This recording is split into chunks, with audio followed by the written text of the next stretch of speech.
Welcome to the Do Good X podcast, a sanctuary from the entrepreneurial grind. Hosts Kimberly Danielle and Stephen Lewis, advocates for impactful entrepreneurship, guide you on the path where purpose meets business.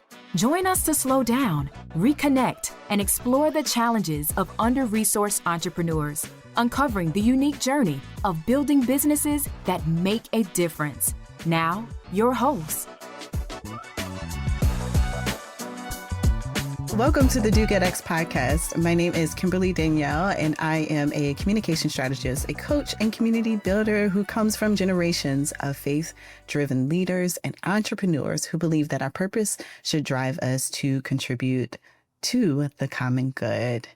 And I am here with Stephen. Hey, Kimberly. I am a catalyst for positive change in communities and businesses. For over 2 decades, I've inspired leaders and entrepreneurs to live and work on purpose with intention, faith, and a commitment to their well-being. And so in this episode, we're revisiting a conversation that gently yet radically challenges our understanding of success. Our dear friend and our time with him, Nipun Mehta, founder of ServiceSpace, is a provocateur par excellence, and he has some really good stuff to say in this episode. Yeah, Nipun reminded us that a world that is built on kindness, generosity, and trust is not only possible, but it's already happening. And I think his work is a direct reflection of that. His reflections leading his staff, or leading without a staff, I'm sorry, because he has no team. He has a team, but they're volunteers. That's right. And so think about that. So he gives his reflections on that, on fundraising, hierarchy, stretch that what it stretches really what we believe business can be and what it can look like versus what we've been taught that it should look like. So in his call to center heart intelligence in the age of AI is definitely timely right now. I was just recently listening to a podcast episode, The Diary of a CEO, with Stephen Bartlett and Simon Sinek.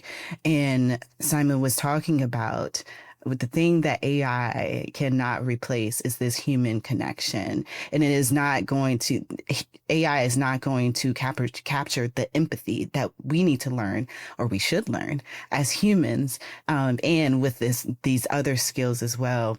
And so that heart intelligence, I think, is so important as we, think about the pros, the cons, the tensions, the challenges, and the opportunities that AI can hold for us. But that piece around kindness, an act of kindness and heart intelligence is what we should embody, not just as humans, but also as entrepreneurs. I mean, it just blows your mind when you think about what he has done and the type of people and the resources that he is being able to kind of amass globally to do this work. And it's an inspiring business model, if you can call that, in the sense that, what he oftentimes says that they're working with creative constraints. And he says that, that is his deepest genes. And so he kind of lifts up these 3 things, which is to work with heart, which means no transaction or paid staff or volunteers. The second one is to trust the universe in deep acts of reciprocity. And in that instance, he's talking about no fundraising. And then the third one is don't try to sell your impact. Forget about big impact. It's all about small acts of kindness. Now you take those 3 things and imagine that for your actual business model. So what he says, oftentimes the answer is not between a right and a wrong, but maybe it's between 2 right things. And so if you've been longing to reconnect with the why behind your work, this episode just might help you return to your why, your center. So let's get ready to listen to Nipun and jump in.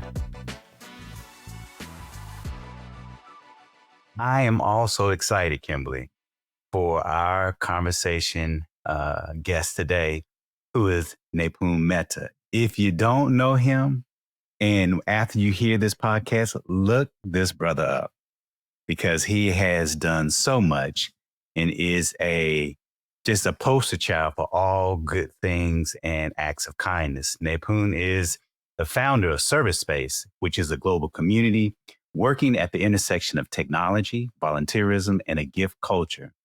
Now, as a designer of large-scale social movements that are rooted in small acts of kindness and service that are powered by micro movements of inner transformation, his work has uniquely catalyzed many-to-many networks of community builders grounded in their local communities and rooted in practice and cultivating compassion.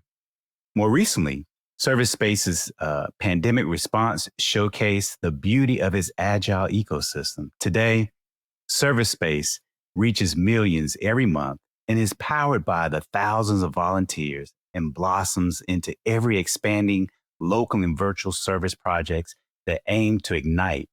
A whole is greater than the sum of its parts. Nipun was honored as an unsung hero of compassion by the Dalai Lama. Not long before, the former U.S. President Obama appointed him to the Council of Addressing Poverty and Equity in the U.S. And yet, the core of what strikes anyone who meets him is the way his life is, and he attempts to bring a smile in the world and silence in his heart. And what he's always said that I want to live simply, to love purely, and to give fearlessly. That's me. I spent a few days with Nipun last year and then at the top of this year. And let me tell you, he is a man of his words, and he is definitely an embodiment of kindness and service and inner transformation. You are in for a treat today. So Nipun, it's good for you to be here with us today. Oh, I am so happy. I'm beaming. My heart is smiling just because I'm in the company of both of you. And because I know you stand for all the same values that I also stand for. And I think it's just kind of lifts your heart up, you know, when you're in the company of kindred spirits. So thank you for having me. So ServiceSpace is powered and led by volunteers. I want you to share a little bit more about this business model and how it disrupts the field of business, really, and provides an alternative approach to entrepreneurship. And I mean, for you all who are listening in, when I say volunteer power, when Nipun says volunteer powered, there are no full-time staff members, right? No full-time team members. Yeah. So can you share more about that? Yeah. Thing for me that has always baffled me is if you look at nature and what nature rewards kindness. Nature doesn't reward transaction. Nature doesn't reward accumulation. So if I get $1 million and it's sitting in my pocket, like the kind of reward mechanisms that nature has don't get triggered. But if I do an act of kindness, I mean, this is Michael Norton's research at Harvard. He went to people and he said, look, I'm going to give you some money. You can do two things. You can spend it on yourself, go to a mall, buy something, or you can give it to a stranger. And the moment you give it to a stranger, even if you're a skeptic in your mind, the moment you give it to a stranger, you get rewarded with all this dopamine and oxytocin and serotonin and all these endorphins, right? And you're like, wow, why is nature rewarding me for doing an act of kindness? And if it is rewarding me, why don't we have institutions that are actually built in alignment with nature? But there's a much bigger game, a much more infinite game in town. And that's love. And nature totally rewards that. And so you look at that and you say, why the heck don't we have systems that actually tap into this labor of love, that actually multiply it, that regenerate it? And what happens to the collective effect? So it's one thing for me to be in that space in me. And it's one thing for you to be in that space in you, but what happens when we do it together in a shared space? Like, is there a regenerative function? And there absolutely is. And so how do we start to innovate in this direction? But I think we've been too decapacitated by the market stories and the market norms, which clearly aren't working for everybody. Like, we know that. And we still play these zero-sum games and we say, oh, like, let's go out and get, it's like if one funder is giving money and you and I are both competing for it, even if I win, you lose, right? Like, And that's not there's got to be a better way. Like, we got to be able to find a better party, you know? And so I happen to think that, like, this is the better party, man. We all win. And we all win by not playing these narrow, finite games. And I think we need to look at our transactional, market-driven stories in that way, and look at our character, our values, our heart, as the primary story, something we lead every day with, every moment with. So we've been trying to push at that, you know, by being the change, not in any aggressive way, not in a right or wrong way, but just like, hey, we're a bunch of kids, man. Go ahead, dude. We don't know any better. We're just going to try. And, you know, if we fail, please, on my epitaph, you can write that here died a man who was recklessly generous. I'm good with that, man. I'm good. So yeah, we've been doing a lot of different experiments for the last 25 years in this direction. And I think initially it was, you know, it was like, sounded like a bunch of well-meaning folks. Then it was like, oh, there's the collective intelligence in such a space is very different. So if you put like 1,000 staff people together, forget 1,000, even if you put 100 staff people together in one place and you say, let's dream something up, you would get, you know, a bunch of really cool things. And a lot of innovation has come from those market-driven spaces. But you put a bunch of, like, you know, I don't know, Dr. Kings and Gandhis and Mother Teresas of the world together who are just moved by love. And you put 100 of them, and not just larger than life famous people, like, but everyday heroes, right? People that you may not have heard of in such grand ways. If you had like a whole bunch of people coming together with that spirit, like what is the ceiling of that? And I think we haven't explored that as humanity. And so I think that's what we've been doing in ServiceSpace. So initially it sounded like a small, you know, experiment. But then as it started to scale up, the kind of intelligence and the kind of innovations and the kind of ripple effect that we saw was something that you just cannot replicate with transactional mindsets. And so I feel very lucky at a personal level, even if I died today. Like, I feel lucky that I have gained so much confidence in that law of love that has been eternal, you know, but just its presence is kind of a little diminished in our world today. What 1 to 2 resources would you recommend to founders, especially tech founders leveraging generative AI, who want to approach their business with more compassion and generosity with a focus on community? Yeah, you know, I'm going to give you an off the wall answer on this, Kimberly, if I'm allowed. You are allowed. I would go to a tech entrepreneur and I would say, go and do an act of kindness to start.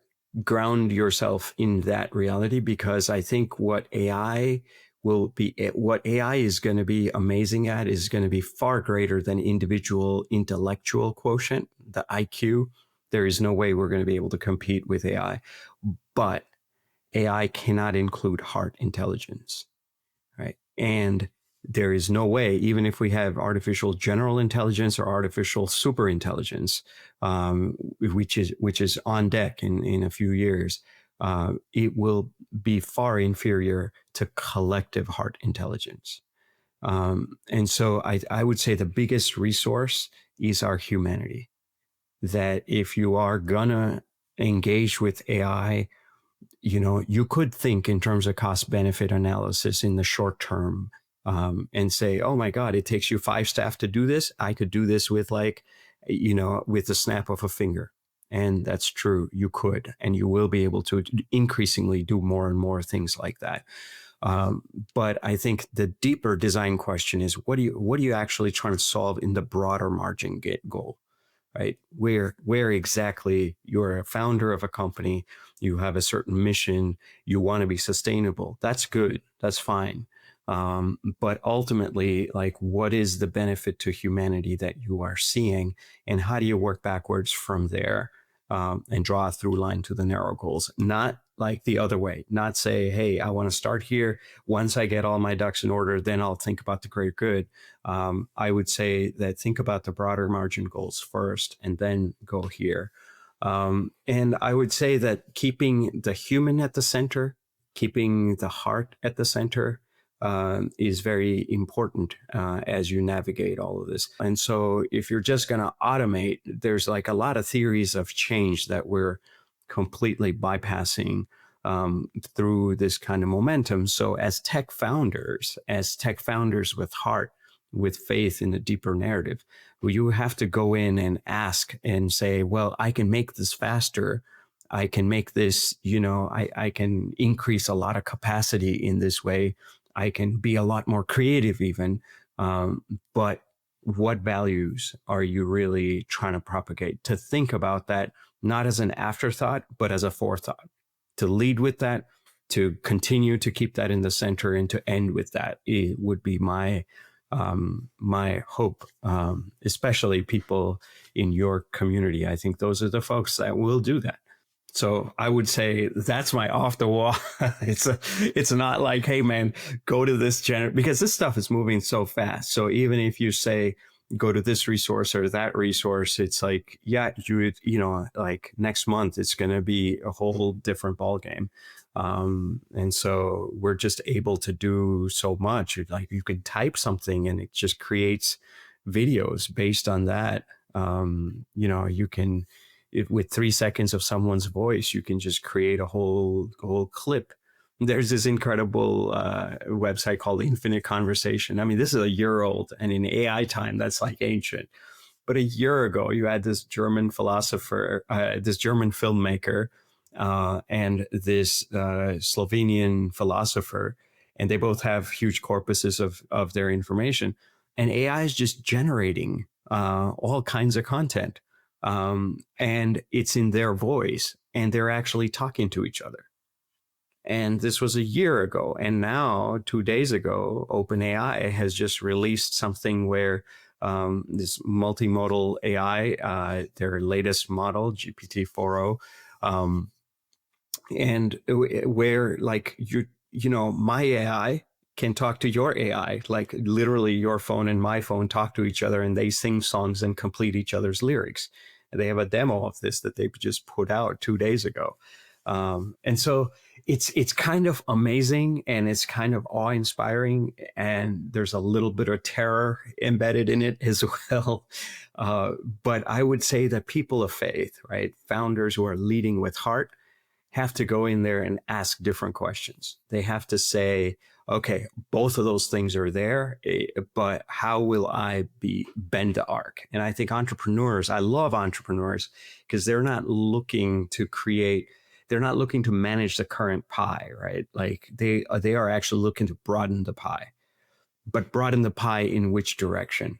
And I think this is where you have to ask that question. So I would say go out, do an act of kindness. The greatest resource we have is our heart.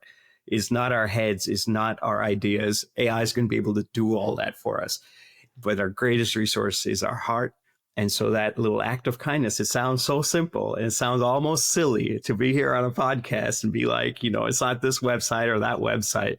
But it's actually like just going out and doing something and seeing what is the intelligence that's activated in your entire apparatus, in your entire being.